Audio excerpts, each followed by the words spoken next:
Sapatah sutan taimbau nak serapek papek nyola kabake angku-angku nini mama orang tua nagadang basa batuah 100 kabake sagalo alek kami nan saisi rumah bayi nangko di ateh namo nan selarak segondong tibu ujung para sambahan kabake William Kostan tarata asamulunyo babuki bokutu tenggai bajalam balabuah tagak kamu dia simpang kamu saji melandai kaiku koto sinan marawa arang pancangkan.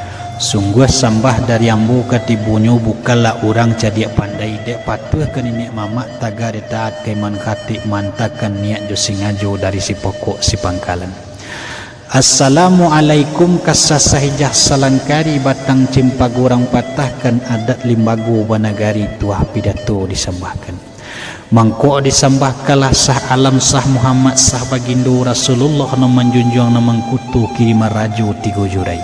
Iulah rajo dari Makkah balahan rajo Banua Ruhum sapian rajo Banua Cino nan tinggal di Pulau Pancongan nangku daulat alam Minangkabau. Minangkabau bapaga adat bapaga budi baso balingka sopanjo santun balingkuang raso jo pareso sarato lelu basitina. Katu adat katu pituah rajo nombor 2 pagangan manti judu balang pido mancadiak tahu pandai. Ikulah nan terdiri di nagari serato kurung dengan kampung.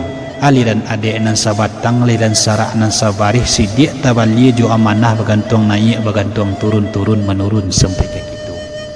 Mangko dibuat adek nan nampe pertamu suri tauladan kaduku dengan jangku ketigo barih jo balabeh kampe jupak dengan gantang.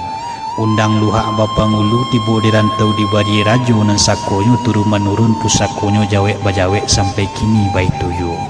Tumbuh secerek dalam padi babuah batangkai-tangkai buah nalabek sadang mudo.